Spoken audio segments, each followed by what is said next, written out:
ఖగరాజునియనతి వినివేగచనలేదు ఓ ఖగరాజునియనతి వినివేగచనలేదు ఓ ఖగరాజునియనతి వినివేగచనలేదు ఓ ఖగరాజునియనతి వినివేగచనలేదు గగనానికి ఇలకు బహుదూరం బని నాడు గగనానికి ఇలకు బహు దూరం బని నాడు జగమేలే పరమాత్మ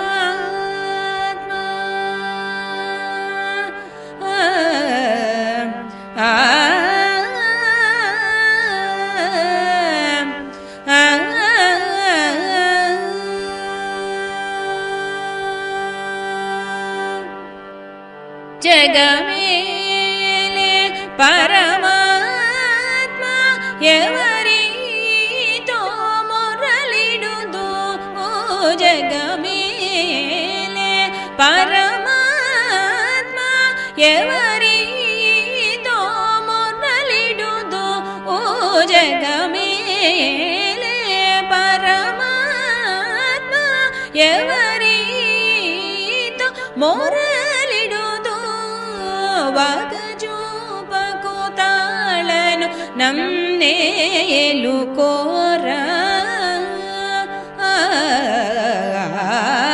వగజూపకు తాళను నన్నేలు కోరా త్యాగరాజనుతని వగజూపకు తాళను నన్నేలు కోరా నూతనీ నగుమో గన్నలేని నాజలి తెలిసి నన్ను బ్రోవగ రాధ శ్రీ రఘువరని నగు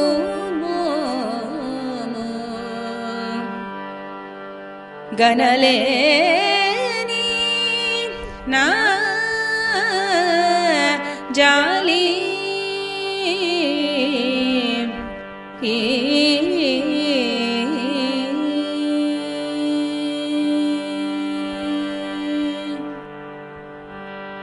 భర్త నిడదవోలు నుంచి వచ్చి ఎక్కడికో తీసుకెళ్తానన్నాడని భార్య ఎదురు చూస్తోంది అనుకోండి. ఎదురు చూసి ఎంతకి 5 అయిపోయింది, 6 అయిపోయింది, 7 అయిపోయింది, 8 అయిపోయింది, 9 అయిపోయింది, 10 అయిపోయింది, ఇంకా రాలేదనుకోండి.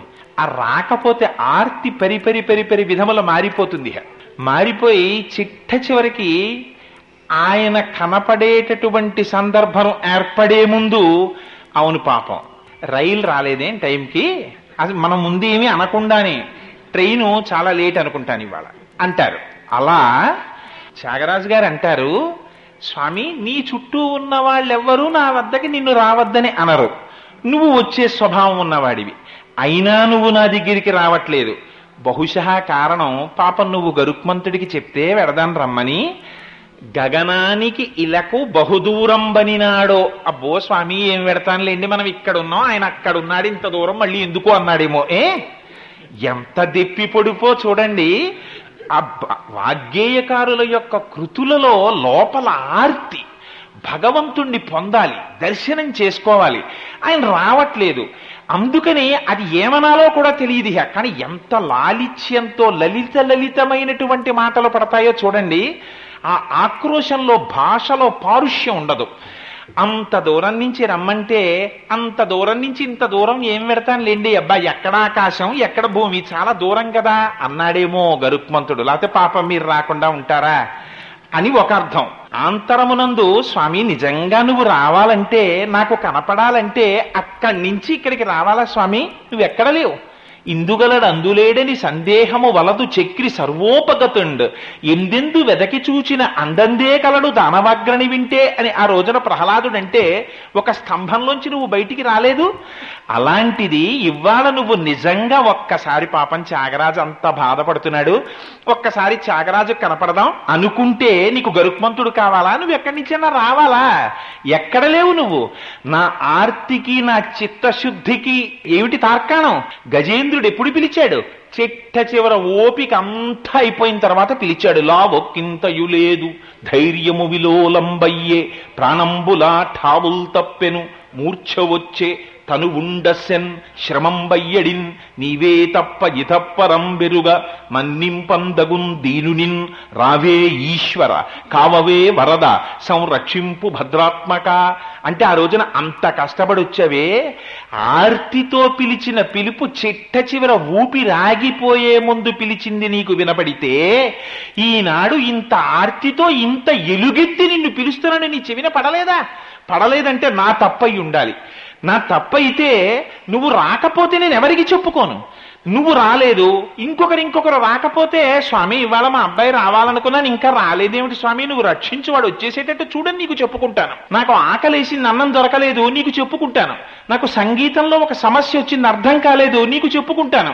నువ్వే రానినాడు నేను ఎవరికి చెప్పుకోను. వాగ్గేయకారులు అందరికీ వచ్చేయండి ఈ భావనలు. ఎంత మాట అన్నారంటే రామదాసు గారి శతకం రాసుకుంటూ భద్రాచల రామదాసు శతకాన్ని దాశరథి శతకంలో అంటారు, దాసిన చుట్టమా శబరి దాని దయామతి నీలినావు నీ దాసుని దాసుడా గుహుడు తావక దాస్యమొసంగినావు నీ చేసిన పాపమో వినితి చేసిన నేలవు కావుమయ్య నీ దాసులలోను నేనొకడ దశరథి కరుణాపయోనిధి. ఎన్ని చుట్టమా శబరిని తీసుకొచ్చి దాస్యం చేయించుకున్నావా, గుహుడితో దాస్యం చేసుకున్నావా, నేను పనికి రాలేదా, నన్ను ఏలుకోవయ్యా నీ దాసుల్లో నేనొకడిని అంటారు. ఆర్తితో వాళ్ళు చెప్పుకున్న మాట ఎలా ఉంటుందో చూడండి. ఏం స్వామి నిజంగా నువ్వు రావాలంటే ఇప్పుడే ఇక్కడే ఇలా కనపడింది నువ్వు రక్షించలేవు, నువ్వు కనపట్టలేదు. ఇంకొక సమస్య అయితే నీకు చెప్పుకుంటాను. నా సమస్య వాళ్ళు నీతోనే వచ్చింది, నేను ఎవరికి చెప్పుకోను. రాముడు కనపట్టలేదు అని ఎవరికొన్నా చెప్పుకుంటే సిగ్గుచేటు, నీకు రాముడు కనపడలేదా అని అడుగుతారు నన్ను లోకం. అందుకని స్వామి జగమేలే పరమాత్మ నువ్వు ఏలికవి, లోకములకంతటికి ఏలికవి నువ్వు. నాకేదైనా సమస్య ఉంటే నీకు చెప్పుకోవడమే నాకు చేతనవును. ఇవాళ నువ్వే కనపడకపోతే నేను ఎవరితో చెప్పుకోను తండ్రి. జగమేలే పరమాత్మ ఎవరితో మొరలిడిదు, ఎవరికి చెప్పుకోనయ్యా. నువ్వు కనపట్టలేదయ్యా రామ, ఒక్కసారి కనపడవయ్యా. జగమేలే పరమాత్మ ఎవరితో మొరలిడుదు, నన్ను పగవాడిగా చూడకు, నా ఆక్రోశాన్ని చూసి వేళాకోళం చెయ్యకు, చాలే పిలిచావు చాగయ్యా అనకు, ఇంతకన్నా నాకు చేత కాదు, నా ఆర్తి విను, చూడకుండా ఉండలేను రామ, ఒక్కసారి కనపడు, నగుమోము కనలేని నాదు జాలి తెలిసి ఒక్కసారి వచ్చి కనపడవా రామ. ఏమి కీర్తనండి, ఎంత ఆర్తితో చేసుకున్న కీర్తన.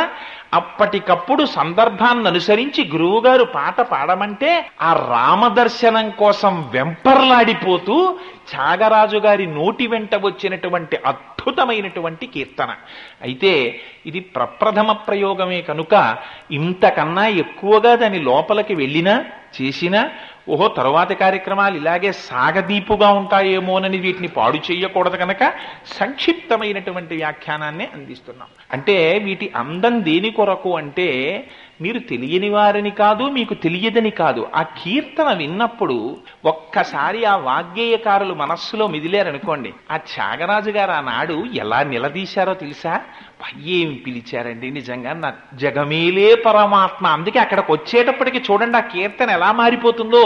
దాన్ని ఆ అపీల్ కూడా ఆ పాడేటటువంటి వారి కంఠం నుంచి కూడా అలా వచ్చేస్తున్నది. జగమేలే పరమాత్మ ఎవరితో మొరలిడుదు, ఎవరికి చెప్పుకోను తండ్రి నేను, రా కనపడు అని అడగడం ఒక్కసారి మనకి జ్ఞాపకానికి వచ్చి ఆ త్యాగరాజు గారు ఆ రామచంద్రమూర్తి లోపల దర్శనం ఇవ్వాలి.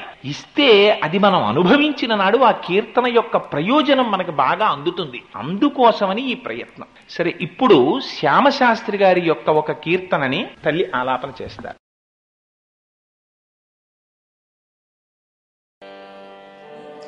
హిమాద్రి సుతే పాహి మా हिमाद्रिसुते पाहि मां वरदे हिमाद्रिसुते पाहि मां वरदे परदेवते हिमाद्रिसुते पाहि मां वरदे परदेवते हिमाद्रिसुते पाहि मां वरदे परदेवते हिमाद्रिसुते पाहि मां वरदे परदेवते हिमाद्रिसुते पाहि मां वरदे परदेवते हिमाद्रिसुते पाहि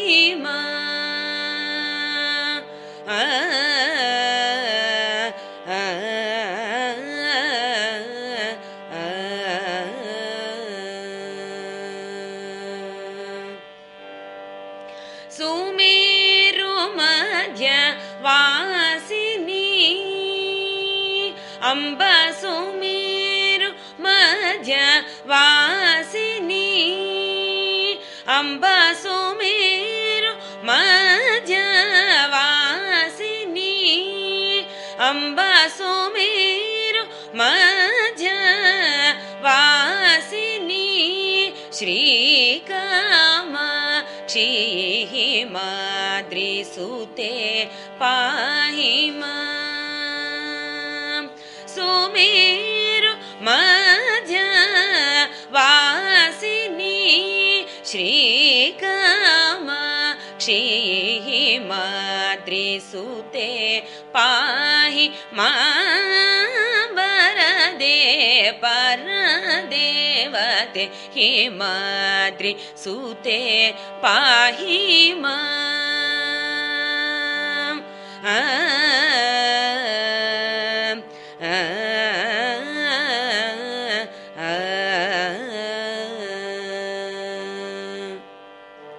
श्याम कृष्ण सोदरी गौरी श्याम कृष्ण सोदरी गौरी परमेश्वरी गिरिजा श्याम कृष्ण सोदरी गौरी परमेश्वरी गिरिजा श्याम कृष्ण सोदरी गौरी परमेश्वरी गिरिजा अलनील वेणीकीर वाणी श्रीललिते हिमाद्रिसुते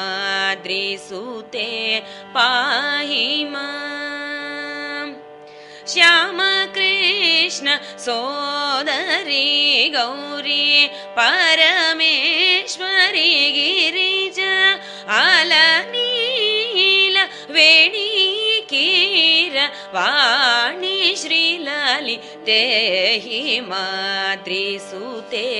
पाहि मां वरदे परदेवते हिमाद्रिसुते पाहि मां पाहि मां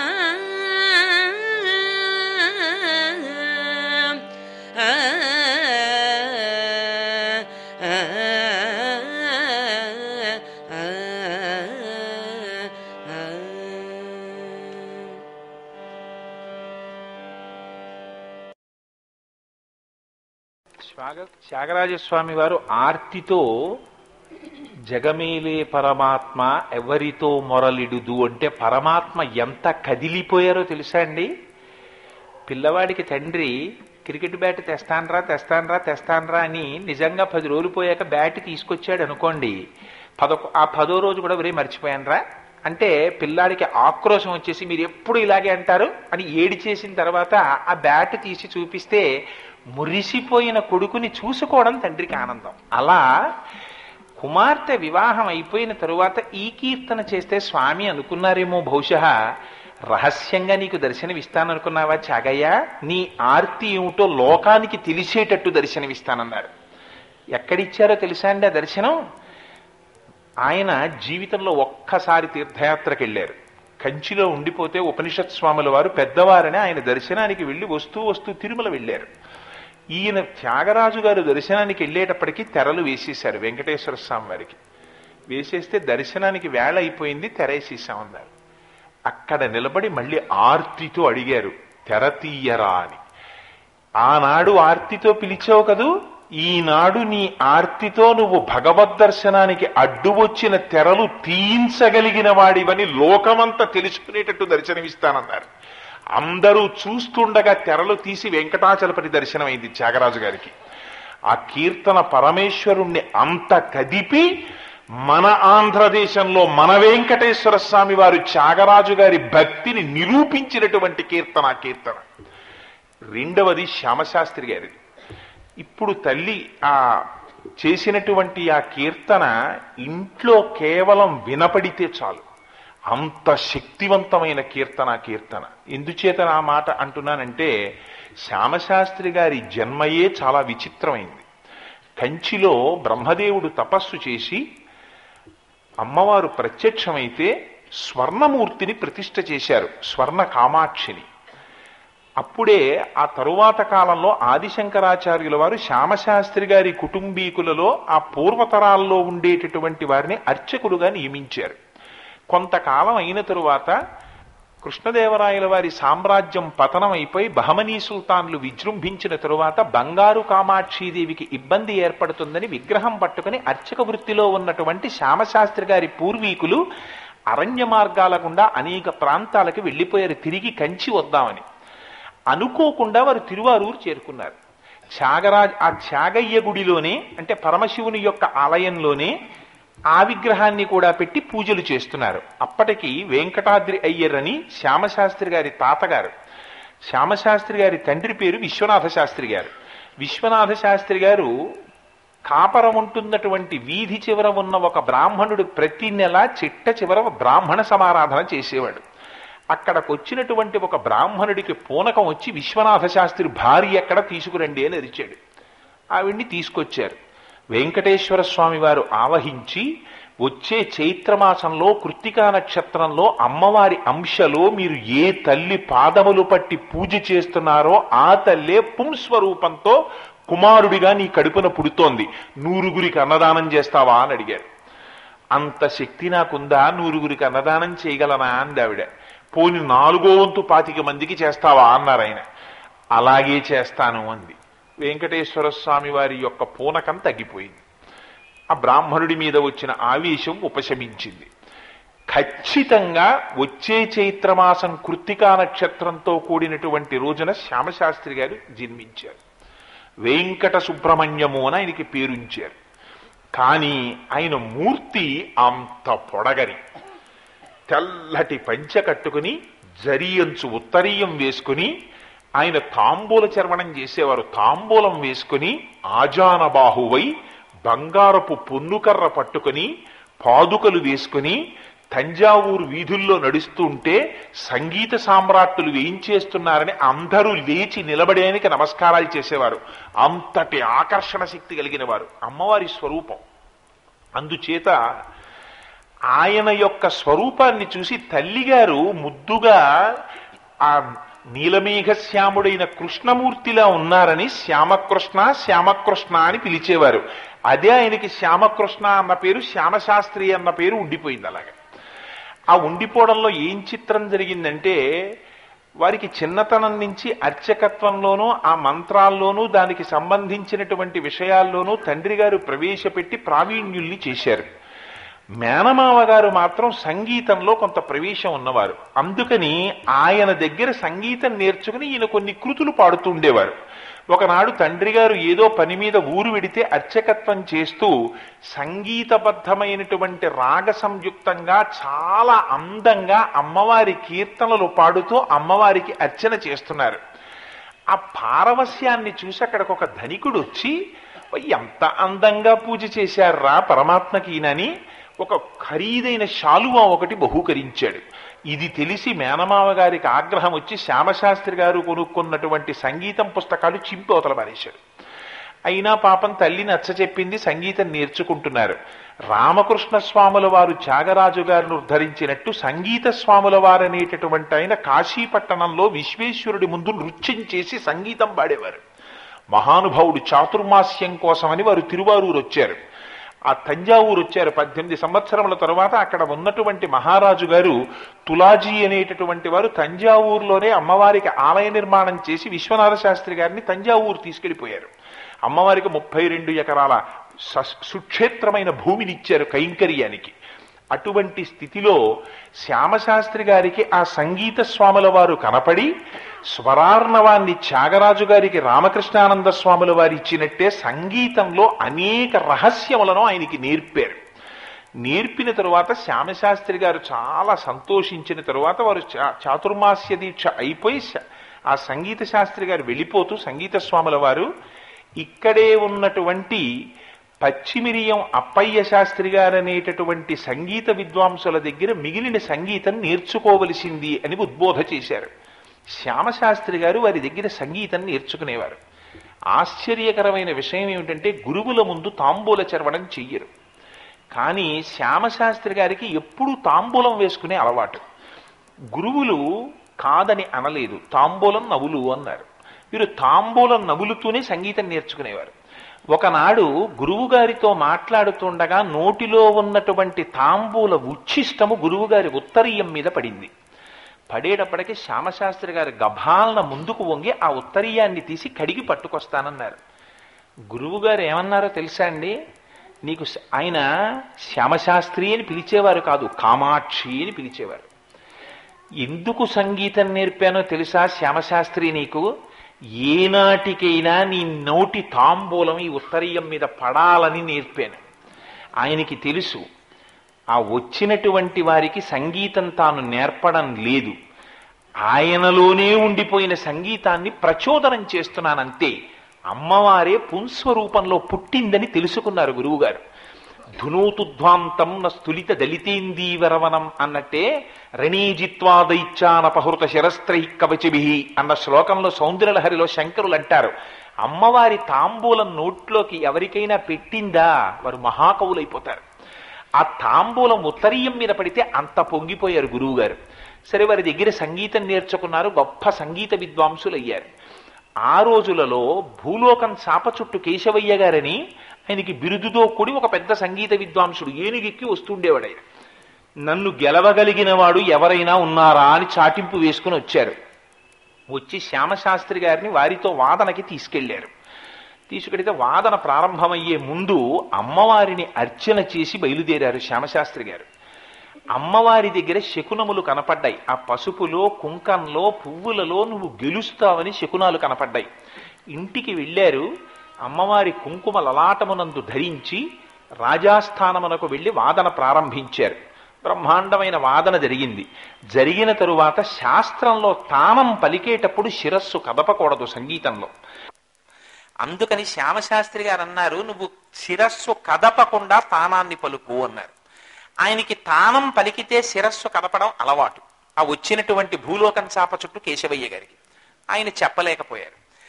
అడిగేటటువంటి వంతు కేశవయ్య గారికి వచ్చింది. ఆయన అన్నారు, నేను కూడా నిన్ను ప్రశ్న వేస్తాను, నువ్వు సింహనందన రాగంలో పాడవలసింది అన్నారు. అది అలవోక శ్యామశాస్త్రి గారికి. ఈయన సింహనందన రాగంలో అద్భుతమైన ఆలాపన చేసి, నేను కూడా మిమ్మల్ని ప్రశ్న వేస్తున్నాను, మీరు శరభనందన తాళంలో పాడాలన్నారు. శరభుడంటే సింహాన్ని చంపగలిగినటువంటి 8 కాళ్ళు కలిగి పక్షి యొక్క శిరస్సు కలిగినటువంటి ఒక స్వరూపం. ఆ శరభనందన రాగాన్ని శ్యామశాస్త్రి గారు అభివృద్ధి చేశారు. అందులో 19/3/4 మాత్రలో ఒక ఆవృత్తిలో 79 అక్షరములు వచ్చేటట్టుగా నువ్వు ఆలాపన చెయ్యవలసింది అన్నారు. ఆ శరభనందన తాళంలో ఆ వచ్చినటువంటి కేశవయ్య గారు పాడలేకపోయారు. ఓటమిని అంగీకరించి శ్యామశాస్త్రి గారి యొక్క ఔన్నత్యాన్ని పొగిడి వెళ్ళిపోయారు. ఆ విధంగా నాయకరాజుల యొక్క గౌరవాన్ని నిలబెట్టారు. మహానుభావుడు గొప్ప జ్యోతిష్శాస్త్ర విద్వాంసుడు. నా భార్య మరణించిన 5వ దినాన్న నేను శరీరం విడిచిపెడతానని ప్రకటించారు. వారి భార్య మరణించిన 5వ రోజున శ్యామశాస్త్రి గారు శరీరాన్ని విడిచిపెట్టారు. 3 వాగ్గేయకారులు, త్యాగరాజు గారు, శ్యామశాస్త్రి గారు, ముత్తుస్వామి దీక్షితులు గారు, 3 ఇచ్ఛామోక్షాన్ని పొందినవారు. త్యాగరాజు గారికి అయితే బ్రహ్మకపాల భేదనం జరిగింది. వారు చిట్ట చివర శరీరం విడిచిపెట్టే ముందు కపాల భేదనమై మోక్షాన్ని పొందారు. 3 మోక్షాన్ని పొందారు. 3 నాదోపాసన చేశారు. అటువంటి శ్యామశాస్త్రి గారు అద్భుతమైన 2 కీర్తనల్ని సంస్కృతంలో తెలుగులో ఇచ్చారు. అటు వర్ణమెట్టు అని, అందులో సంస్కృతంలో ఉన్నటువంటి కీర్తన, తెలుగులో ఉన్న కీర్తన, ఈ 2 కీర్తనలు కళ్యాణి రాగంలో ఉంటాయి. వీటిని మీరు ఒక పరికరం మీద మోగిస్తే, సంగీత వాద్య పరికరం మీద మోగిస్తే ఏ కీర్తన పలికిస్తున్నారో తెలియదు. కంఠంతో పాడితే ఇది ఈ కీర్తన అని తెలుస్తుంది. అలా ఇచ్చినటువంటి కీర్తనలలో ఇప్పుడు తల్లి చేసినటువంటి కీర్తన ఒకటి. ఎంత అందమైన కీర్తన అంటే, కేవలం ఆ కీర్తన ఇంట్లో ఉండి అది ప్రతిరోజు ఆ పిల్లలు విన్నంత మాత్రం చేత అద్భుతమైనటువంటి వాక్శక్తిని, వాంగ్మయ ధారని అమ్మవారు కటాక్షించగలుగుతుంది. అటువంటి కీర్తన ఎందుచేతనంటే మనకి ఒక నానుడి ఉన్నది. త్యాగరాజు గారి కీర్తనలు ద్రాక్ష పండు లాంటివి, నోట్లో వేసుకుని చిదిమితే చాలు తీపి. శ్యామశాస్త్రి గారి కీర్తనలు కదలీఫలం లాంటివి, కొంచెం తొక్క ఒలుచుకు తినాలి. ముత్తుస్వామి దీక్షితులు గారి కీర్తనలు నారికేళ పాకం లాంటివి, అవి కొబ్బరికాయ కొట్టి పెచ్చు తీసి, కొబ్బరి తీసి కోరి పంచదార వేసి తింటే తప్ప రుచి తెలియదు. పళ్ళుకి సమర్థత ఉండాలి, లేకపోతే మళ్ళీ ఆ పళ్ళ మధ్యలో ఇరుక్కుంటుంది. 1 గంట సేపు సభాగౌరవం పాటించకుండా పుల్లలెట్టి పొడుచుకోవాలి. అందుకని 3 అటువంటి స్థాయి కలిగిన కీర్తనలు. అందులో శ్యామశాస్త్రి గారు అమ్మవారి మీద చేసినటువంటి ఈ కీర్తన ఎంత పరమాద్భుతమైన కీర్తన అంటే, వారికి శ్రీ విద్యా సాంప్రదాయం అంతా కరతలామలకం.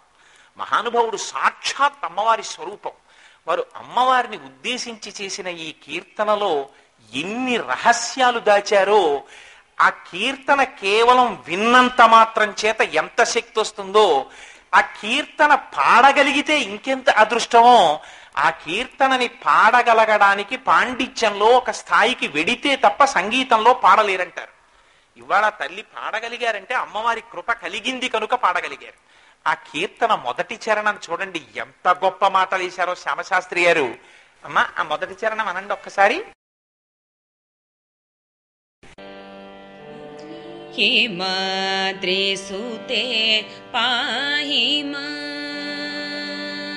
హిమాద్రి సుతే పాహి మాం వరదే, హిమాద్రి సుతే పాహి మాం వరదే పరదేవతే, హిమాద్రి సుతే పాహి మాం వరదే పరదేవతే, హిమాద్రి సుతే పాహి మాం వరదే పరదేవతే, హిమాద్రి సుతే పాహి మాం వరదే పరదేవతే, హిమాద్రి సుతే పాహి మాం వరదే పరదేవతే, హిమాద్రి సుతే పాహి మాం.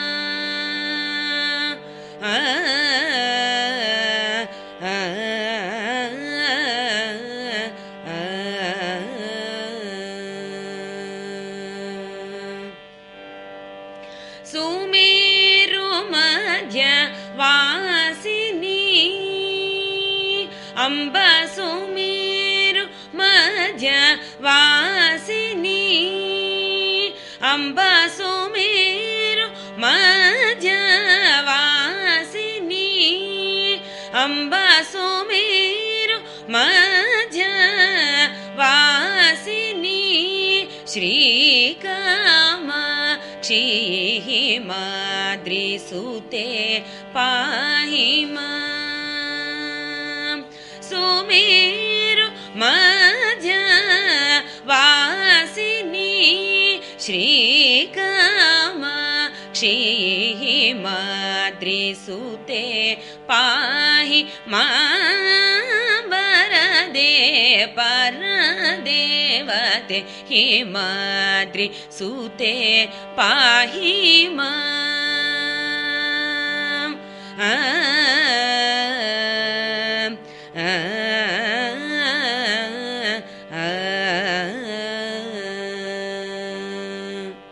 పాహిమాం వరదే పరదేవతే అని చిట్ట చివరి చరణంలోకి వెళ్ళేటప్పటికీ శ్రీలలితే అని పూర్తి చేస్తారు.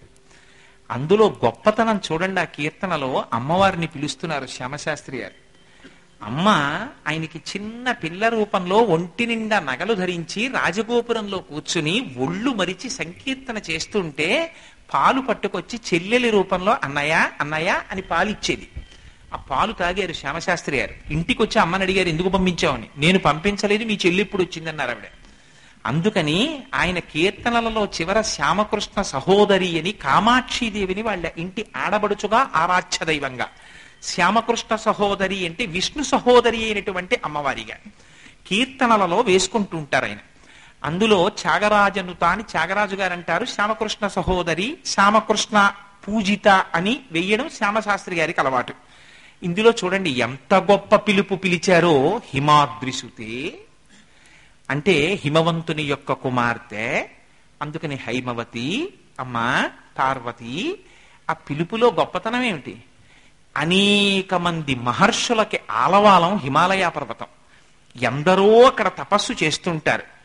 అటువంటి హిమవంతుడట, ఆ హిమవంతుని భార్య అయిన మేనక పార్వతీ పరమేశ్వరులు దక్ష ప్రజాపతి కుమార్తె దాక్షాయిణిగా ఉండగా వారు హిమాలయాల్లో విహరిస్తుంటే నాకు ఇటువంటి కుమార్తె పుడితే బాగుండు అనుకునేదిట మేనక. అందుకని హైమవతిగా జన్మించింది ఆవిడ. జన్మిస్తే శంకర భగవత్పాదులు సౌందర్యలహరిలో అంటారు, అమ్మ నీ గడ్డం ఎంత గొప్పదో తెలుసా అమ్మా, మహర్షులందరూ వచ్చి కూర్చుని తపస్సు చేసుకునేటటువంటి అలవాలం పార్వతీదేవి తపస్సు చేసుకున్నటువంటి ప్రదేశం, పరమశివుని యొక్క పద రజస్సు పడినటువంటి ప్రదేశం, కైలాస పర్వతం ఉన్నటువంటి హిమవత్ పర్వతం పురుషాకారాన్ని ధరించి కరాగ్రేణ స్పృష్టం తుహినగిరిణ వత్సలతయ. ఆ హిమవంతుడు నీ గడ్డాన్ని పట్టుకుని, అమ్మా హైమవతి పాలు తాగలేదుటి ఇవాళ తాగు అని బతిమాలాడమ్మా గడ్డం పట్టుకుని. పరమశివుడు కాముణ్ణి కాల్చేశాడు. అలాంటి పరమశివుడు గిరీశే నోదస్తం ముహురధర పానాకులతయ. అమ్మా నీ యొక్క పెదవిని చూసేటప్పటికీ అధరపానాసక్తుడై కాముణ్ణి కాల్చినటువంటి పరమశివుడు ఆ గడ్డాన్ని ఇలా పట్టుకుని తమకంతో నీ ముఖంలోకి చూస్తే ఆయన ప్రతిబింబం నీ ముఖంలో పడింది. అటువంటి గడ్డమమ్మా గడ్డం. కథంకారం భ్రూమస్తవ చబుకం ఔపమ్యరహితం. దానికి మేము ఉపమానం ఎలా వేయమమ్మా అంటారు శంకరాచార్యుల వారు. అందుకని అటువంటి హిమవంతుని యొక్క కుమార్తెవమ్మ నువ్వు. ప్రపంచంలో పర్వతములన్నింటిలోకి శ్రేష్టమైనదనిగా చెప్పేటటువంటి పర్వతం హిమవత్ పర్వతం. అటువంటి హిమవత్ పర్వతమునకు కుమార్తె అయినదానా వరదే. వరదే అనడంలో వరములిచ్చేటటువంటి దానా అని బాహ్యంలో అర్థం. వరములిచ్చేటటువంటిది అని కనపడినటువంటి ప్రతి చిన్న విషయం గురించి హీనమైన కోర్కెలను కోరవలసినటువంటి స్థితిలో ఉన్నవారు కారు శ్యామశాస్త్రి గారు. ఇవాళ ఆ కీర్తన గొప్పతనం ఎక్కడుందో తెలుసా అండి? ఆ కీర్తన ఇంట్లో మోగినంత మాత్రం చేత, ఇంట్లో అది విన్నంత మాత్రం చేత, అది ఆలాపన జరిగిన చోట విన్నంత మాత్రం చేత శక్తి ఎందుకు వస్తుందో తెలుసా?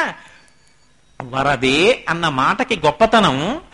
ఆ తల్లిని అడుగుతున్నది మామూలు వరం కాదుట. ఆ వరానికి కాదంబరి అన్న నామంతో సంబంధం ఉంది. అమ్మవారు ఎటువంటి కోరిక కోరాలనేటటువంటి భావన మన యందు ప్రచోదనం చెయ్యాలంటే అస్తమానం లౌకికమైనటువంటి కోరికలు కోరడం కాదుట.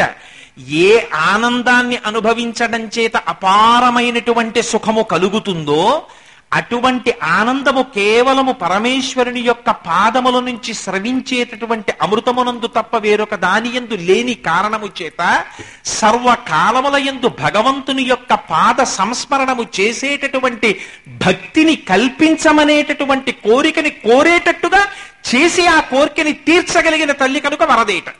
అందుకని తల్లి ఎటువంటి కోరిక తీర్చగలదు? అమ్మా హిమాద్రిసుతే వరదే, నువ్వు అటువంటి వరాన్ని ఇవ్వగలిగిన దానివి, లౌకికమైన స్థితి నుంచి అలౌకికమైన స్థితిని పెంచగలిగినటువంటి మార్గంలో కావలసినటువంటి భక్తి సామ్రాజ్య పట్టాభిషేకం చెయ్యగలిగినటువంటి దానివి, అటువంటి వరదే. అమ్మా నువ్వు ఎటువంటి దానివో తెలుసా, నువ్వెక్కడుంటావో తెలుసా? సుమేరు మధ్యవాసిని. ఆ మాట అండం ఎందుకు? ఏమండి కోటేశ్వరరావు గారు ఉన్నారా? కోటేశ్వరరావు గారు ఇంట్లో ఉన్నారు, పీట మీద కూర్చుని జపం చేస్తున్నారు అన్నాడు అనుకోండి. ఇంట్లో కూర్చున్నారు, పీట మీద కూర్చున్నారు, ఈ రెండింట్లో ఏది నిజం? ఇంట్లో కూర్చున్నారు, పీట మీద కూర్చుని జపం చేస్తున్నారు. పీట మీద కూర్చున్నారు అన్నాడు అనుకోండి, పీట ఇంట్లో ఉంటుంది కాబట్టి ఇంట్లో ఉన్నారు అనుసంధానమే. అలా సుమేరు మధ్యవాసిని అండంలో ఒక గొప్ప రహస్యాన్ని ఆవిష్కరిస్తున్నారు. ఆ సుమేరు మధ్యవాసిని అంటే అమ్మవారు ఉండేటటువంటి నివాస స్థానాన్ని చెప్తున్నారు. అమ్మ ఎప్పుడు ఎక్కడుంటుంది? శివకామేశ్వరాంకస్థ శివా స్వాధీన వల్లభ. ఆవిడ పరమశివుని యొక్క ఎడమ తొడ మీద కూర్చుని ఉంటుంది. కూర్చుని ఉండి ఆ సహస్రారమునందు ఉంటుంది ఆ తల్లి. అటువంటి తల్లిని ఇవాళ శ్యామశాస్త్రి గారు అంటున్నారు, అమ్మా అలా శివకామేశ్వరాంకస్తవైనటువంటి నువ్వు ఉండేటటువంటి గృహం ఎక్కడో తెలుసా? మేరు పర్వతానికి ఉన్నటువంటి 4 శిఖరములలో మధ్యన ఒక శిఖరం ఉంది. అదే శ్రీచక్రంలో బిందుస్థానం. ఆ చుట్టూ ఆ త్రికోణం కింద చూస్తే తూర్పునకు ఒక శిఖరం ఉన్నది, నైరుతికి ఒక శిఖరం ఉన్నది, వాయువ్యమునకు ఒక శిఖరం ఉన్నది. ఈ 3 శిఖరముల మీద 3 దేవతలున్నారు. వాళ్లే సృష్టి స్థితి లయలు చేసేటటువంటి బ్రహ్మ విష్ణు మహేశ్వరులు. ఈ 3కి కావలసినటువంటి శక్తి స్వరూపములైనటువంటి సరస్వతి, లక్ష్మి, పార్వతి అనబడేటటువంటి 3 శక్తులను 3 మూర్తులకు ఇచ్చినటువంటి ముగురమ్మల మూలపుటమ్మవై ఇవాళ ఆ మధ్యలో ఉండేటటువంటి శిఖరము మీద కూర్చుని ఉన్నావు. ఇది బాహ్యమునంద అర్థం. ఆంతరమునంద అర్థం ఏమిటి? అందుకే కదలీ ఫలంతో పోల్చారు శ్యామశాస్త్రి గారి కృతుల్ని. మేరు అంటే మనకి వెనక వెన్నుముకు ఉంటుంది, ప్రతివారికి మేరు ఉంటుంది, అలాగే భూమండలానికి ఉంటుంది, అలాగే పాలపుంతకు ఉంటుంది, బ్రహ్మాండానికి అంతటికీ మేరు ఉంటుంది. ఆ మేరువునకు మధ్యలో ఉండడం అంటే అమ్మవారు ఆ మేరు అన్న మాటని విడదీయండి. అం ప్లస్ ఆ ప్లస్ ఈ ప్లస్ ఉ ప్లస్ రు. ఇందులో మొదటి 2 అక్షరాలు, వెనక 2 అక్షరాలు పరా, పశ్యంతి, మధ్యమ, వైఖరి అనేటటువంటి 4 వాక్కుల్ని చెప్తాయి. మధ్యలో ఉన్న ఇకారం ఈం అమ్మవారి యొక్క బీజాక్షరం. అందుకని ఆ మధ్యలో ఉన్న ఇకారం అమ్మవారి యొక్క నాదస్వరూపం. ఇవాళ శ్యామశాస్త్రి గారు చెప్తున్నది దేని గురించి? ఈ ప్రపంచం ఉత్పత్తి అయింది అంటే మొట్టమొదట ఏది ఉండదు, ఆకాశం ఒక్కటే ఉంటుంది. భూతములన్నీ ఆకాశంలోకి వెళ్ళిపోతాయి. ఆకాశాద్వాయు వాయోరగ్ని అని అందులోంచి మొట్టమొదట వాయు వస్తుంది. ఆకాశము శబ్దగుణకము కాబట్టి మొట్టమొదట శబ్దం వస్తుంది. అదే ప్రణవము, ఓంకారం అంటారు. అలాగే ప్రతి మనిషిలో కూడా శబ్దం బయటికి వచ్చే ముందు లోపల ఒక నాదం ఉంటుంది. ఆ నాదమే అమ్మవారు. ఆ నాదాన్ని ఉపాసన చెయ్యడమే అమ్మవారి దర్శనం చెయ్యడం. ఆ నాదోపాసన పునరావృత్తి రహిత శాశ్వత శివ సాయుధ్యము కొరకు, దాన్ని అమ్మకానికి పెట్టి డబ్బు సంపాదించుకొనుటకు కాదు. అందుకని అటువంటి నాదోపాసనకి సంబంధించినటువంటి ఈ అక్షరమునకు అటు ఇటు ఉన్న పరా, పశ్యంతి, ఇటు ఉన్న మధ్యమ, వైఖరి. ఒక వాక్కు బయటికి రావాలనుకోండి, ఒక వాగ్గేయకారుడు ఒక కీర్తన చెయ్యాలనుకున్నారనుకోండి, అమ్మవారిని చూసి ఒక కీర్తన చెయ్యాలని అనిపించింది శ్యామశాస్త్రి గారికి. హిమాద్రిసుతే అని అనాలనిపించింది అమ్మవారిని. అలా అనిపించాలంటే ముందు సంకల్పం కదులుతుంది సహస్రార చక్రంలో. అలా కదిలితే దాన్ని పరా అంటారు. అలా కదిలినటువంటిది అనుకోగానే నువ్వు బయటికి అని డిక్టం వస్తుంది లోపల. అలా రాగానే హిమాద్రిసుతే అనడం కోసమని అనాహత చక్రం దగ్గర వాయువు కదులుతుంది. అలా కదిలితే పశ్యంతి అంటారు. అలా కదిలినటువంటి వాయువు పశ్యంతి కంఠం దగ్గరికి వస్తుంది. ఆ కంఠం దగ్గరికి వచ్చినప్పుడు విశుద్ధి చక్రం అని చక్రం ఉంటుంది. ఆ చక్రం దగ్గర అర్రనేటటువంటి రేఫంతో కలిసి అగ్ని చేత సంస్కరింపబడుతుంది. పరిశుద్ధమై అది నాలుకని పెదవుల్ని తగిలి లోపల ఉన్న వాయువు సొట్టలు పడి అక్షరములై, అక్షరములు పదములై, పదములు వాక్యములై, వాక్యములు చరణములై, పల్లవిలో ఏ మాట అన్నారో దాన్ని ఆవిష్కరిస్తూ లోపల సహస్రారమునందు కలిగినటువంటి మాట వైఖరి రూపుగా లోపల ఉన్నటువంటి నాదాన్ని ఉపాసన చేస్తున్న స్వరూపంగా బయటికి రావాలి. అలా రావాలంటే అమ్మవారి యొక్క అనుగ్రహం కలగాలి.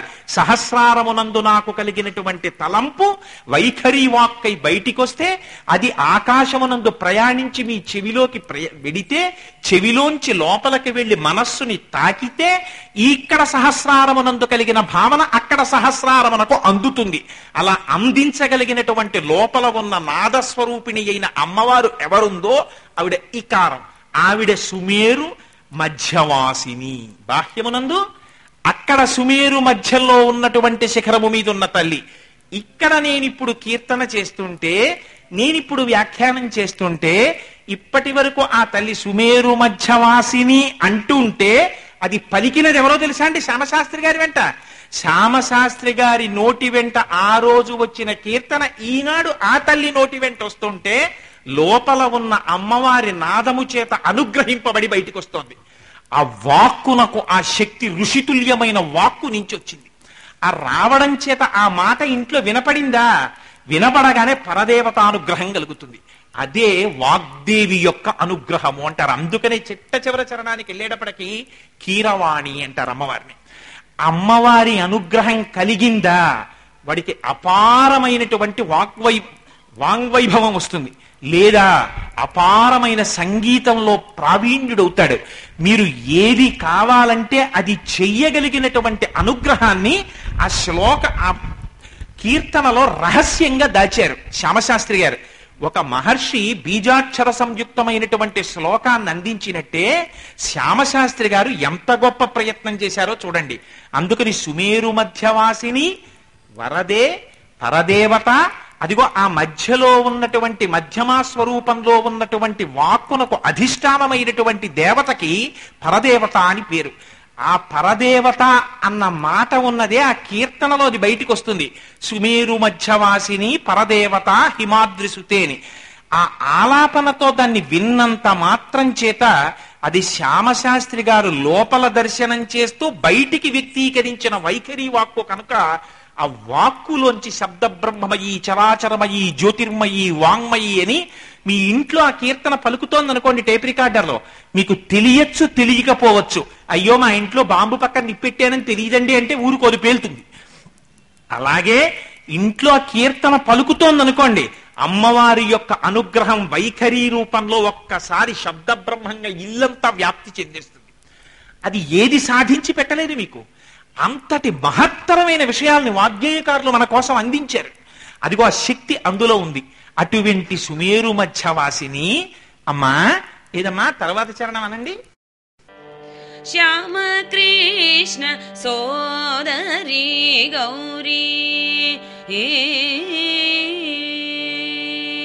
శ్యామ కృష్ణ సోదరి గౌరీ పరమేశ్వరి గిరి శ్యామ కృష్ణ సోదరి గౌరీ పరమేశ్వరి గిరిజ శ్యామ కృష్ణ సోదరి గౌరీ పరమేశ్వరి గిరిజ అలనీల వేణి కీర వాణి శ్రీలలితే హిమాద్రిసుతే పాహి మాం. శ్యామ కృష్ణ సోదరి గౌరీ పరమేశ్వరి గిరిజ అలనీల వేణి కీర వాణి శ్రీలలితే హిమాద్రిసుతే పాహి మాం. వరదే పరదేవతే హిమాద్రిసుతే పాహి మాం. పాహి మాం.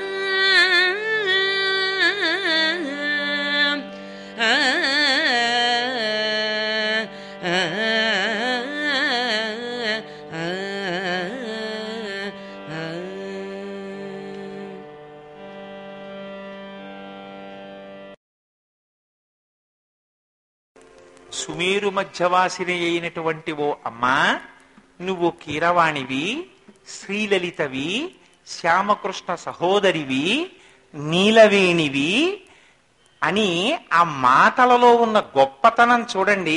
ఆ మాటలు అనడంలో శ్యామశాస్త్రి గారు ఈ జాతికి అందిస్తున్న ప్రయోజనం ఏమిటో తెలుసా అండి? శంకరాచార్యుల వారు ఎక్కడైనా ప్రార్థన చేస్తే శంకరులు చేస్తున్నారని చేయరు.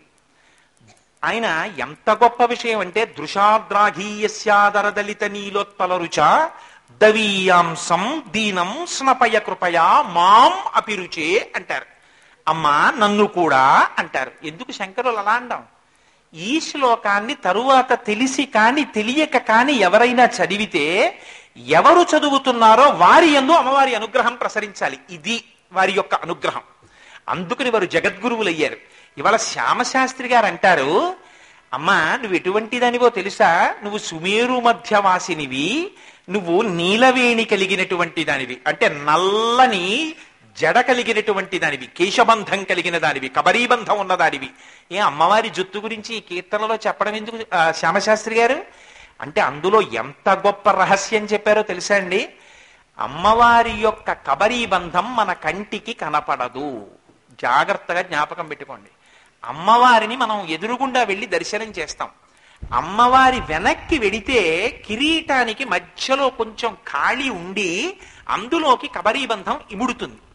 అందులో చంపకాశోక పున్నాగ సౌగంధికల సత్కచ అని లలితా సహస్రంలో వర్ణిస్తారు. ఆ పువ్వుల చేత అలంకరింపబడి ఉంటుంది ఆ కబరీబంధం. ఆ కబరీబంధాన్ని దర్శనం చేస్తే మన అజ్ఞానం పోతుంది.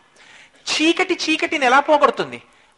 కబరీబంధం ఎలా ఉంటుందిట? శంకరాచార్యులు వారు చెప్తారు సౌందర్యలహరిలో, ధునోతుధ్వాంతన్న స్థులిత దళితేందీవరవనం ఘనం స్నిగ్ధ శ్రక్షణం చికర నికురంబం తపసివే యదీయం సౌరభ్యం సహజముపలబ్ధం సుమనసో బలం తస్మిన్ మన్యే వలమధన వాటీ విటపినాం అంటారు. నల్ల కలువల తండం ఎలా ఉంటుందో అలా ఉంటుందిట అమ్మవారి జుత్తు. నల్లగా ఉన్న జుత్తు నల్లగా ఉన్న అజ్ఞానాన్ని ఎలా పోగొడుతుంది? ఎలా పోగొడుతుందో నీకు తెలియాలంటే ఒక్కసారి లలితా సహస్రనామంలోకి వెళ్ళంటారు. ఎందుకని? స్త్రీగా అమ్మ దేవతని ఉపాసన చేస్తే కేశాది పాదాది పర్యంతం చెయ్యాలి. పురుష స్వరూపంగా చేస్తే పాదాది కేశాది పర్యంతం చెయ్యాలి. స్త్రీ స్వరూపంగా చేసినప్పుడు తల దగ్గర మొదలుపెట్టి పాదాల వరకు రావాలి. లలితా సహస్రం ఎలా వచ్చింది? తల దగ్గర మొదలుపెట్టి పాదాల వరకు వచ్చింది. కానీ ముందు తల చెప్పారా? చెప్పలేదు. ఏం చెప్పారు? చతుర్బాహు సమన్విత అని చేతులు చెప్పారు. మరి చేతులు చెప్పడం ఏమిటి? తల చెప్పకపోవడం ఏమిటి? చేతులు చెప్పి తల చెప్పారు. మరి చేతులు చెప్పి తల చెప్పడం ఏమిటి? ముందు తల కనపడి కదా తర్వాత చేతులు కనపడాలి. అంటే నువ్వు ఇందులో తెలుసుకోవాల్సిన రహస్యం ఉంది, గురువుల ద్వారా తెలుసుకో. ఏమిటా రహస్యం? అది ఇవాళ శ్యామశాస్త్రి గారు ఆవిష్కరిస్తున్నారు. ఏమిటిట అందులోది? అమ్మవారు 4 చేతులలో 4 ఆయుధాలు పట్టుకుంది. అవే చతుర్బాహు సమన్విత, రాగస్వరూప పాశాఢ్యా క్రోధాకారాంకుశోజ్వల, మనూరూపేక్షుకోదండ, పంచతన్మాత్ర సాయక. రాగము కోర్కెని జయించాలి.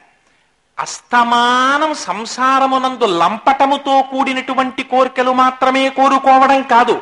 అమ్మా నీ చరణ సేవ ఎన్నడూ చేస్తానమ్మా అని చెయ్యగలిగినటువంటి కోరిక పుట్టాలి.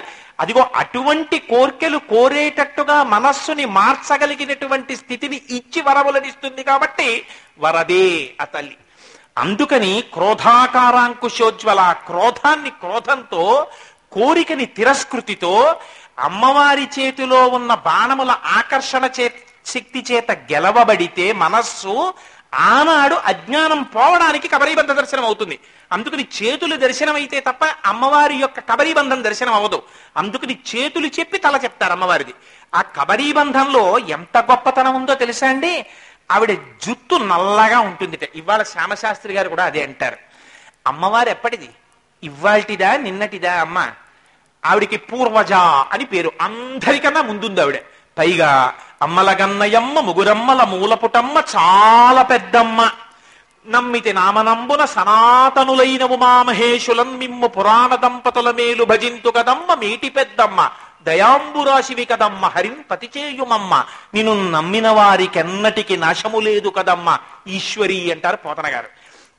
మరి అంత వృద్ధురాలైనటువంటి తల్లి, కాలగతిలో ఇన్నేళ్ల నుంచి ఉన్న తల్లి కదా, అమ్మ ఎంత ముసలిదైపోయి ఉండాలి? అమ్మ జుట్టు తెల్లగా ఉండాలి కదా. మరి నల్లగా ఉండడం ఏమిటి అంటే, పిచ్చివాడా, కాలగతిలో శరీరములో వచ్చేటటువంటి మార్పులు నీ శరీరములకుంటాయి, కానీ అమ్మ కన్యాకుమారి జ్ఞాపకం పెట్టుకో. ఆవిడ ఎప్పుడు, అందుకే పరమశివుణ్ణి ఎప్పుడు చెప్పినా నిత్య యవ్వనుడు, అమ్మవారు నిత్య యవ్వన మదశాలిని. తాంబూలం వేసుకుని పతివ్రతా లక్షణంతో పెద్ద కేశపాశంతో ఉంటుందమ్మ. అటువంటి కేశపాశాన్ని దర్శనం చేస్తే అజ్ఞానం ఎలా పోతుంది? ఇదిగో చతుర్బాహు సమన్వితాతో కలిపినటువంటి వ్యాఖ్యానం చేత అమ్మవారి నల్లని కబరీబంధాన్ని చూస్తే ఇన్ని జన్మల నుంచి లోపలకు పేరుకుపోయినటువంటి అజ్ఞాన తిమిరాల్ని పోగొట్టగలిగినటువంటి భాస్కర దర్శనం కబరీబంధ దర్శనంగా కనపడుతుందిట. అది అందించడానికని అలాంటి కబరీబంధ దర్శనం చేసి నీ పాద సేవ చెయ్యాలనేటటువంటి ఉత్తమమైన కోర్కెలు మాయందు ప్రచోదనం చేసి ఆ కోర్కెల్ని నువ్వే తీర్చేటటువంటి స్వరూపం ఉన్నటువంటి వరదే హిమగిరిసుతే పాహిమాం. అమ్మా నిన్ను శరణు వేడుతున్నాను. అటువంటి తల్లి, అటువంటి నీలవేణి కలిగిన దానా కీరవాణి, అమ్మ నీ పలుకెటువంటిదమ్మా. నువ్వొక్కసారి పిలిచావా? లలితా సహస్రనామ స్తోత్రంలో వ్యాస భగవానుడు అంటారు, అమ్మవారు నిజారుణ ప్రభాపూర్ణ మధ్య కామేశ మానసాని నిజ సల్లాప మాధుర్య వినిర్భచ్చిత కచ్చపి. పక్కన సరస్వతీదేవి కూర్చుని తన కచ్చపి వీణ వాయిస్తూ పరమశివుడి యొక్క వైభవాన్ని కీర్తనల కింద పాడుతుంటుందిట. అమ్మవారు విందిట. విని విని విని విని ఒక్కసారి అందిట సహభాష్ అందిట. అనేటప్పటికీ అమ్మవారి చెవులకున్నటువంటి తాటంకములు ఇలా ఊగేయట.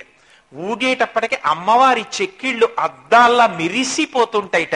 అవి పద్మరాగమణులతో పోల్చడం కుదరదన్నారు వ్యాసుల వారు.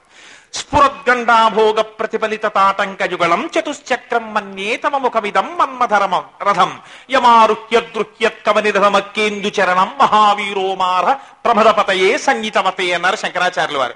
మన్మధుడు పరమశివుడి మీద యుద్ధానికి వచ్చాట, నన్ను కాల్చేశాడని.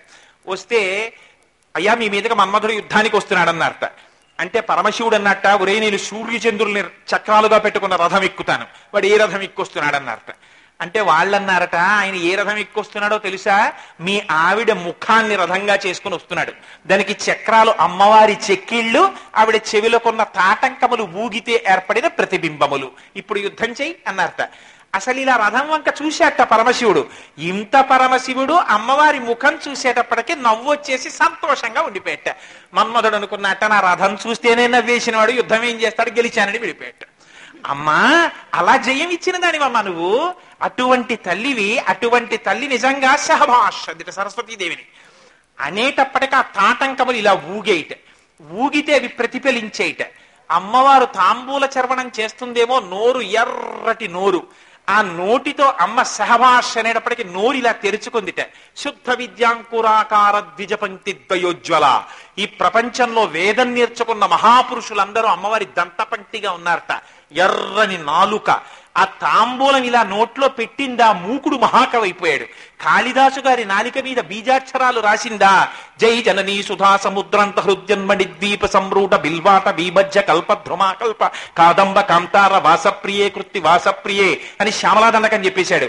అటువంటి వాంగ్వైభవాన్ని ఇవ్వగలిగినటువంటి తల్లి, అటువంటి నీలవేణి, అటువంటి కీరవాణి, నువ్వు సహభాష్ అన్నావంతే అమ్మా ఆ రోజున. అనేటప్పటికీ ఇంత కచేరీ చేసిన సరస్వతీదేవి ఉలిక్కిపడి, అమ్మో ఈవిడ సహభాష్ అంటేనే ఇంత అందంగా అంది, ఈవిడే పాట పాడితే అని భయమేసి తన కచ్చపీకి గుడ్డ దొరిగేసిందిట. గలీబు దొడిగేసి చంకన పెట్టుకుని వెళ్ళిపోయిందిట. అందుకని నిజ సల్లాప మాధుర్య వినిర్భచ్చిత కచ్చపి. అటువంటి వాక్కున్నదానివమ్మా నువ్వు కీరవాణివి. చిలకల పలుకులు ఎలా ఉంటాయో అటువంటి పలుకులు ఉన్నదానివి. అటువంటి అమ్మా నువ్వు ఒక్కసారి ఓయ్ శ్యామశాస్త్రి బాగుందో అన్నావనుకో, అమ్మా నా జన్మకి ఎంత చరితార్థత. ఇది వారి ఆర్తి. అటువంటి దానివమ్మా నువ్వు. అటువంటి తల్లి, ఎటువంటి తల్లివి? గౌరివి నువ్వు. ఏ గౌరీ అనడం ఎందుకు? ఇంత సౌందర్య రాశి అయిన తల్లి ఎంత పతివ్రతట. పరమశివుడి పక్కన కాళికా రూపంలో కూర్చుందిట ఓ రోజున నల్లటి దేహంతో. శివుడు అన్నట్ట ఆయనేమో తెల్లగా మెరిసిపోతుంటాడు. ఆయన శాంతం పద్మాసనస్థం శశిధరమకుటం పంచవక్త్రం త్రినేత్రం శూలం వజ్రంచ ఖడ్గం పరశుమభయదం దక్షభాగే వహంతం నాగుం పాశంచ ఘంటాం ప్రజహుతవహం అంబికా వామభాగే నానాలంకారయుక్తం స్ఫటికమణి నిభం పార్వతీశం నమామి. స్ఫటికమణిలా మెరిసిపోతుంటాడు ఆయన. కాళికాదేవి వంక చూసి అన్నట్ట, నల్లపిల్ల అన్నట్ట. అనేటప్పటికీ ఇంత మాట అంటారా నన్ను? భర్త ఆ మాత్రం అండం కూడా ఆవిడ ఇచ్చగించదట. వెంటనే వెళ్ళి యోగాగ్నిలో శరీరం విడిచిపెట్టి బ్రహ్మగారి గురించి తపస్సు చేసిందిట. నీకు ఎటువంటి శరీరం ఇస్తున్నానో తెలుసా అని ఆ రోజున బ్రహ్మగారి ఇవ్వడమేమిటి, ఆ తల్లి జగజ్జనని ఎటువంటి కాంతి పొందిందోట తెలుసా అండి? శంఖము, బంగారము, చంద్రుడు మూడు కలిస్తే ఎటువంటి రంగు వస్తుందో అటువంటి రంగు పొందిందిట. పొంది పరమశివుడి పక్కకొచ్చి కూర్చుందిట. ఇప్పుడు ఈ ఎరుపుతో ఆ తెలుపుని ఆక్రమించేసి శివుడెక్కడా అని చూసేటట్టు చేసేసిందిట. అని తామగ్నివర్ణాం తపసాజ్వలంతీం వైరోచనీం కర్మ ఫలేచు జుష్టాం దుర్గాం దేవీగుం శరణమహం ప్రపద్యే సుతరసితరసే నమః అంటారు దుర్గా సూక్తంలో. అటువంటి తల్లివమ్మ నువ్వు గౌరివి. లోపల ఉండిపోయిన వాక్కు సహస్రారం దగ్గరుంటే త్రిపుర సుందరి తత్వం అంటారు. అది మధ్యమగా అనాహత చక్రం దగ్గర కదులుతున్నప్పుడు దాన్ని గౌరీ తత్వం అంటారు వాక్యంలో. ఇవాళ నా మనస్సు దగ్గర కదులుతున్న అనాహత చక్రము దగ్గర కదులుతున్న వాయువు సర్వకాలముల యందు నీ పాద సంసేవనమునకు అలవాలము కావాలి. ఆ వాక్కు ఇతర ప్రయోజనమునకు వాడబడకూడదు. అది నిన్ను కీర్తించేదై ఉండాలి. ఆ వాక్కు చేత కీర్తింపబడుతుంటే అందరూ చెవులు ఒగ్గి వినాలి, విని తన్మయత్వాన్ని పొందాలి. అటువంటి నాదస్వరూపిణివి కావాలి. నువ్వెవరు? శ్రీలలితే అమ్మా. అటువంటి తల్లివి. ఆ తల్లి ఎంత అందం! అమ్మ అందమే అందం. అమ్మ అందాన్ని ఎవరైనా చూస్తారా ప్రపంచంలో? మా అమ్మ అందంగా ఉంటుందంటారా? ఎటువంటి అందంట అమ్మది. అమ్మ అందం అంటే అమ్మతనం చేత అందంట. అందుకని శ్రీమాత. ఆ ముగ్గురమ్మల్నే కన్న మూలపుటమ్మ. అందుకని పోతన గారు అంటారు, అమ్మల గన్నయమ్మ ముగురమ్మల మూలపుటమ్మ చాలా పెద్దమ్మ సురారులమ్మ కడుపారడి బుచ్చినయమ్మ తన్నులోనమ్మిన వేల్పుటమ్మల మనంబున ఉండెడియమ్మ దుర్గ మాయమ్మ కృపాబ్ధినిచ్చుట మహత్వ కవిత్వ పటుత్వ సంపదల్లంటారు. అటువంటి అమ్మవి కదమ్మ. లోకానతీత లలితే లలితాతేన సోచ్యతే అంటుంది పద్మపురాణం. ఈ ప్రపంచమంతటా ఆక్రమించేసినటువంటి కాంతితో నిండిపోయినటువంటి అనురాగ స్వరూపమై అమ్మా అని పిలిస్తే ఏం నానా అనేటటువంటి అమ్మవి నువ్వు. నువ్వు నోరు తెరిచి ఒక్కసారి ఏం శ్యామశాస్త్రి అనవా అని అమ్మని చూస్తూ పొంగిపోతూ ఆ గౌరీ నీలవే అని ఆ కీరవాణి అంబా అంబా అనడంలో అమ్మ ఆ పిలుపులో ఉంది. ఇన్ని ఉన్నా నువ్వెవరమ్మా? నువ్వు మా అమ్మవి. నువ్వు డిస్ట్రిక్ట్ కలెక్టర్ అవ్వచ్చు, సెక్రటేరియట్ లో పెద్ద చీఫ్ సెక్రటరీ అవ్వచ్చు, అయితేనే నువ్వు మా అమ్మవి. పిల్లాడు అమ్మ ఇంటికి వస్తే అయ్యో మా అమ్మగారు డిస్ట్రిక్ట్ కలెక్టర్ అండి అని ఊరుకుంటాడా? పరిగెత్తుకెళ్ళి అమ్మ అని కౌగిలించుకుంటాడు. కౌగిలించుకుంటే ఆ చుట్టూ వచ్చిన ఆఫీసర్లు అదేంటి ఆ మేడం గారిని అలా కాళ్ళెట్టేసుకున్నాడు అనరు. ఎంత తల్లి అయినా ఎంత కలెక్టర్ అయినా ఆ పిల్లాడిని ఎత్తుకుని రానాన్న అల్లరి చేయకు, తప్పు మాట్లాడుతున్నాను అంటే వాడు ఏదో అల్లరి చేస్తుంటాడు. ఆ పెన్ను లాగేసుకుంటాడు. మనం వెళ్ళి కలెక్టర్ గారి పెన్ను లాగేస్తావా? కలెక్టర్ గారి హ్యాండ్ బ్యాగ్ మనం తీసేస్తావా? వాడు తీసేస్తాడు. తీసేస్తే నీకైనా చెప్తున్నాను అని అమ్మ వాడిని అన్ని దగ్గర కూర్చోపెట్టుకుని వాడిని ముద్దాడి వాడిని లాలించడానికి ఆఖరికి చేతిలో పెన్నో పెన్సిలో లోపలున్న ఓ కాగితమో ఇస్తుంది. అలా నన్ను కటాక్షించవా? ఒక్కసారి చూసి ఓయ్ శ్యామశాస్త్రి ఏమిటో అంత గొప్ప కీర్తన చేశావు అని నా నాలుక మీద ఒక్క 4 బీజాక్షరాలు నా అనాహత చక్రం దగ్గర కదిలేటటువంటి వాయువు సమస్త కాలముల యందు నీ పాదార వింద సంకీర్తనము చేయగలిగినటువంటి భాగ్యముని నాకు కటాక్షించవా అమ్మా అని ఇంత అందమైన కీర్తనని ఇంత భావాన్ని లోపల పెట్టి మహానుభావుడు మన కోసమని అందించారు. తరతరాలకి నిలబడిపోతాయి ఆ కీర్తనలు. అవి ఇంట్లో విన్నారా వాటి శక్తి బయటికి శబ్ద ప్రకంపనల కింద వస్తుంది. అది చాలదు, తెలిసి వినండి, తెలియక వినండి. పిల్లలు ఇంట్లో వింటున్నారా? ఏమిటమ్మా దానికి వరదే అంటే అని అడిగాడు అనుకోండి. ఒక్కసారి ఆ శ్యామశాస్త్రి గారు అమ్మవారి ముందు కూర్చుని ఆ కీర్తన చేస్తుంటే పొంగిపోయిన తల్లి శ్యామశాస్త్రి గారితో మాట్లాడింది. నిజంగా శ్యామశాస్త్రి గారితో మాట్లాడేది అమ్మవారు. అటువంటి స్థితిని పొంది అమ్మవారి యొక్క స్వరూపాన్ని తాను పొంది అమ్మే నడిచొస్తే ఎంత అందంగా ఉంటుందో అలా మహానుభావుడు ఇలా పొన్నుకర్ర పట్టుకుని బయటికి వస్తే తమ ప్రమేయం లేకుండా లేచి నిలబడి నమస్కారాలు చేసేసేవారట శ్యామశాస్త్రి గారికి. అటువంటి మహాపురుషుడి నోటి వెంట వచ్చినటువంటి కీర్తన ఆ కీర్తన చాలదా నా జన్మకి? దానికి ఒక్క 4 మాటలు వ్యాఖ్యానంగా చెప్పడం అందుచేత చెప్పాను తప్ప అది జాతికి అందాలి. ప్రతి ఇళ్లల్లోనూ ఆ క్యాసెట్లు మోగాలి. అది మన పూర్వ సంస్కృతి వైభవం. అయ్యయ్యో, ఇంతటి మహత్తరమైన మహాపురుషులు ఇచ్చినవి మూలపడిపోతున్నాయేమో అని నేను భ్రాంతికి లోనయ్యానేమో తప్ప నాలాంటి అజ్ఞాని పక్కన పెట్టుకుంటాడు కానీ మీ వంటి జ్ఞానులు వదులుకుంటారా? ఏదో అమాయకత్వంతో ఆ మాట. అందుకని ఈ కీర్తనలకి వ్యాఖ్యానం అందించే ప్రయత్నం చేసాం. మంగళం అయిపోయే వరకు వెళ్ళకండమ్మ. వాగ్గేయకారుల కీర్తన కనుక వారు ఆర్తితో చేసుకున్న మంగళం విని బయలుదేరిపోదాం. రేపటి రోజున ఖచ్చితంగా 6:30 ప్రారంభం చేసేసి ఒక అన్నమాచార్య స్వామి వారి కీర్తన, ఒక రామదాసు గారి కీర్తన మొట్టమొదటగా చేస్తున్న ప్రయోగం కనుక ఒక్కొక్క కీర్తనే తీసుకుందాం. మనని ఇక్కడ ఎవరు దెబ్బలాడేవాళ్ళు లేరు కానీ కోటేశ్వరరావు ఏమిటోనోయ్ అంతా అంటే మరొకసారి ప్రయత్నం చెయ్యొద్దు, పర్వాలేదో అంటే ప్రయత్నం చేద్దాం అని మొదలుపెట్టాం. అందుకని అన్నమాచార్యుల వారి కీర్తన, రామదాసు గారి కీర్తన రేపు చేద్దాం. అనుకోకుండా ఇప్పుడే వాగ్గేయకారోత్సవాలు అవుతున్నాయిట భద్రాచలంలో. ఆ ఫోటో పంపించండి అంటే ఏకంగా పోస్టరే వచ్చేసింది. ఇంకా ఇంతకన్నా పరమేశ్వరుడి ఆశీర్వచనం ఈ కార్యక్రమానికి ఉందనడానికి నిదర్శనం ఏమిటి? ఆ కీర్తన వచ్చి ఎంతమంది వాగ్గేయకారులు వచ్చేసారో చూడండి వెనకాతలకి. ఇది భగవంతుని యొక్క కృప అంటే. అందుకని అమ్మ ఒక్కసారి ఆ మంగళాశాసనం చేస్తారు. మంగళాశాసనాన్ని ఆ కీర్తన వినేసి బయలుదేరుతారు. అమ్మ మీ ఇష్టం. ఇందివరాక్షికి కుందరదనకు సుందరవదనకు మంగళం. ఇందివరాక్షికి కుందరదనకు సుందరవదనకు మంగళం. ఇందివరాక్షికి కుందరదనకు